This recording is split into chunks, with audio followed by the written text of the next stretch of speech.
Back here now, jumping into the action of this next segment, more of an open-ended segment. I'd like to include this on here, and we're going to get more of these as we get into the season, I presume, with all the different twists and turns and storylines that we see typically in the NFL season. But this one stood out to me just right off of the bat because not only will Baltimore be traveling to Kansas City on Thursday in a rematch of that AFC Conference Championship game, everyone obviously looking at the matchup between Lamar and Patrick Mahomes, arguably the two best quarterbacks in the NFL, right? You have the reigning MVP in Lamar Jackson, and then going up against Patrick Mahomes, the best quarterback, I think without a doubt, in the NFL, arguably the greatest of all time. He needs a couple more Super Bowls, a few more Super Bowls actually, with Tom Brady to compete with him, but very much on the path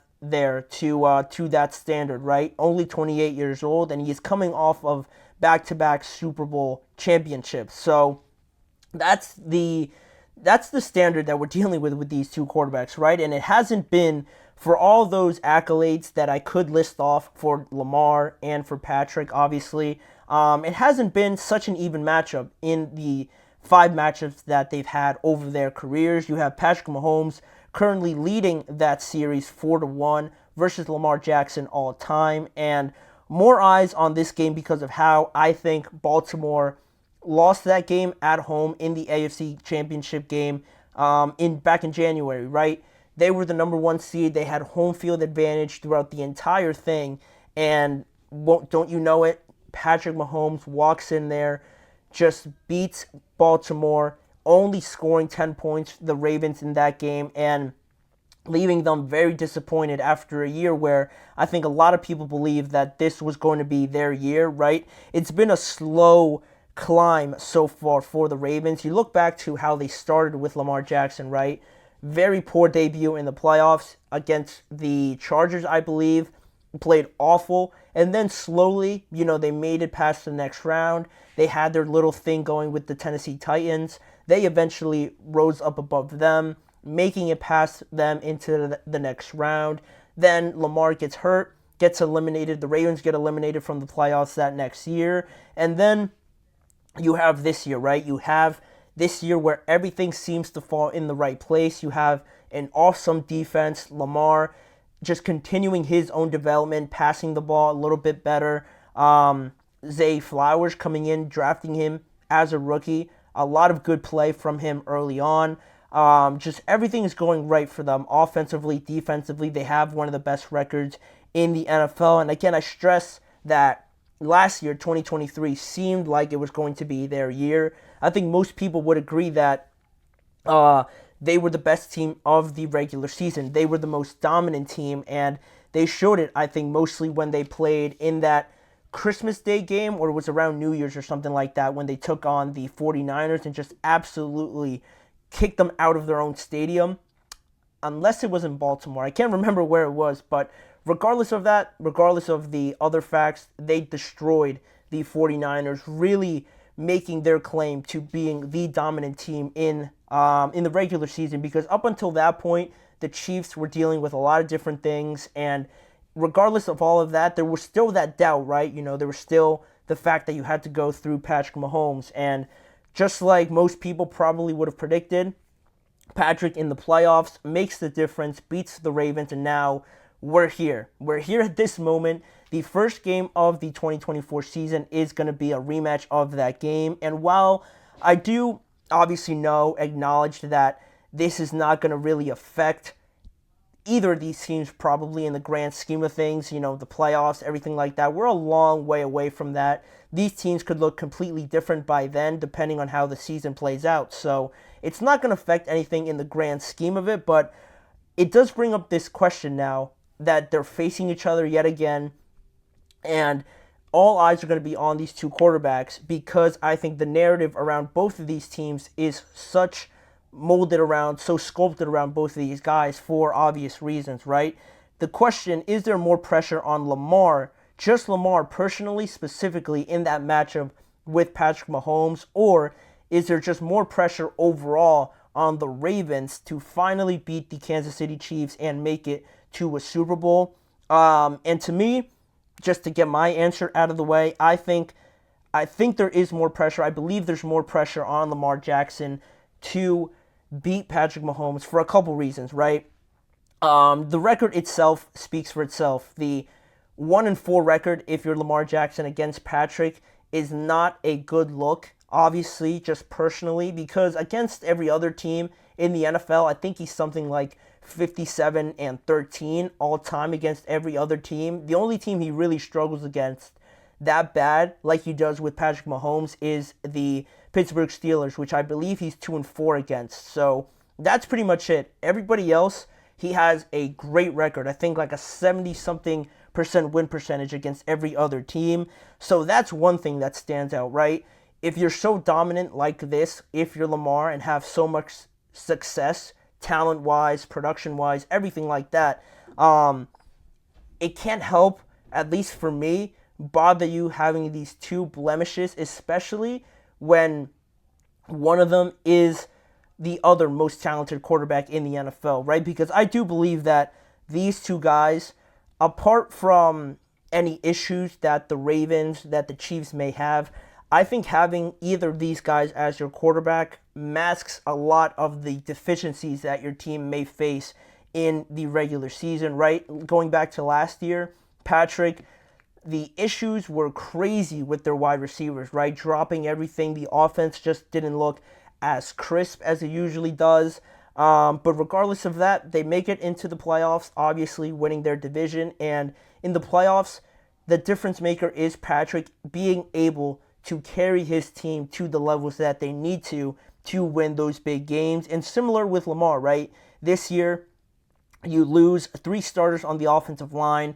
You do bring in Derrick Henry, which is a big help, but you lose some guys on defense. But even still, with all of that being a fact, I think most people still have the Ravens being one of the best teams in the NFL just simply because of Lamar Jackson. Not a lot of guys can really say they have that effect on their teams. Probably Joe Burrow, Josh Allen, and that's probably about it in today's NFL. So these two guys stand out from just a talent standpoint.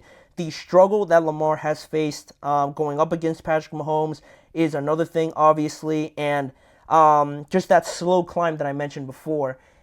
It's been step by step for the Baltimore Ravens getting to this point.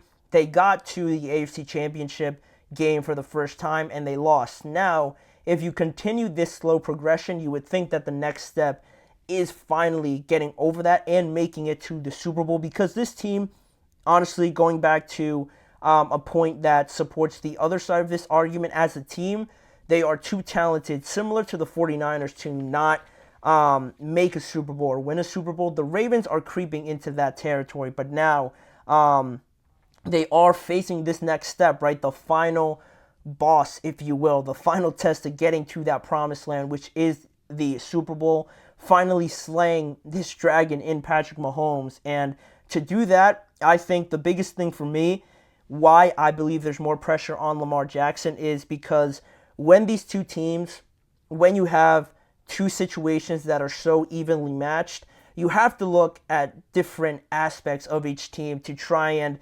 convince you. If you're trying to pick a winner, right, you have to look at each team, which one fills you with more confidence, and that's the team you're going to go with, right? But it's very hard to pick a winner, a clear winner from these two rosters, because they are so well built.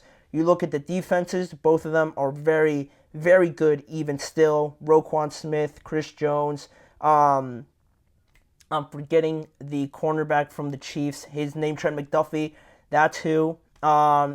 Elsewhere on the Ravens, Marlon Humphrey, Kyle Hamilton, great defenses on both sides. Offensively, Mark Andrews, Isaiah Likely, Zay Flowers, now Derrick Henry, Travis Kelce, Rashee Rice, Xavier Worthy.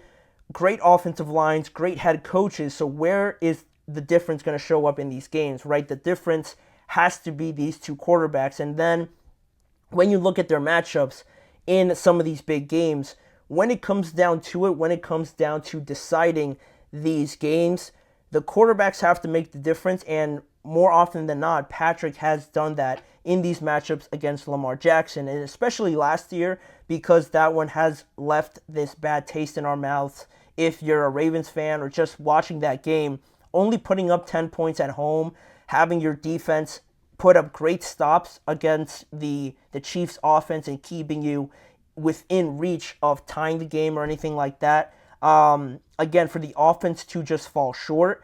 And so much of the Ravens offense is built around Lamar Jackson, rightly so, right? Because he is so talented. But again, when you put up 10 points, because everything is so centered around you, you're going to be looked upon as one of the main reasons why this just didn't work out, right? Why this fell short, and only putting up 10 points doesn't sit well with a lot of people. If you lose in a way like Joe Burrow loses to Patrick Mahomes, he's the only other quarterback that has beaten him in the playoffs. But if you lose like Joe Burrow does in the conference championship game to Patrick, no one's really going to say anything because it's not like the offense really stuttered or anything like that. If you're Josh Allen even, losing last year on a missed field goal by your kicker, or that other year where the Chiefs score with like 10 seconds left to go in the game, those sort of losses aren't really so focused on the quarterbacks. But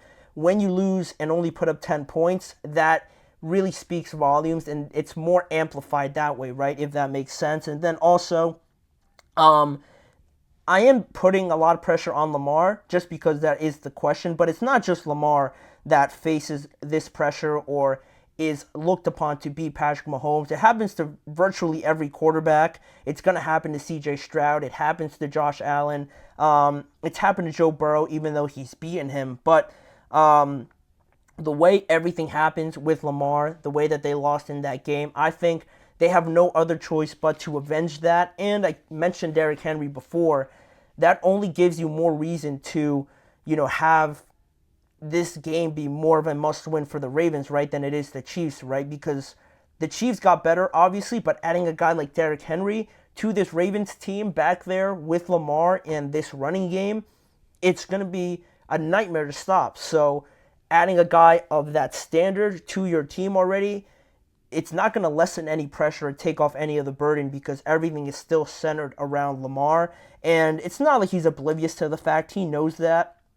He tried to downplay this first game, which was to be expected, but once it gets to those playoffs, I think you can't run from it. I think just embracing that pressure is going to be what is required for Lamar and this Ravens team to finally get over that hump. And it's going to be a challenge, right? No one is going to make it out of the AFC without beating the Chiefs and Patrick Mahomes. And I feel like already before the season started, I feel like it's going to have to be the Ravens just because of how everything's being built up around them, building up this mini rivalry of sorts, which is great, seeing great football towards the end of the year. But we have a long way to go till then. But in terms of this question, I think without a doubt, it has to be Lamar with more pressure to beat Patrick Mahomes at this point in time, which will take us to the end of that segment. 2 more segments to cover on today's show, giving an update on the Hassan Reddick holdout thus far. All the 49ers players that were threatening of holding out are back with the team. Now it's just up to Hassan Reddick. Will he miss time in the regular season? We're going to answer that question coming up in the next segment, and also going through the final predictions on the standings for each division, this time looking at the AFC East. So those 2 are coming up right after this break. Don't go anywhere.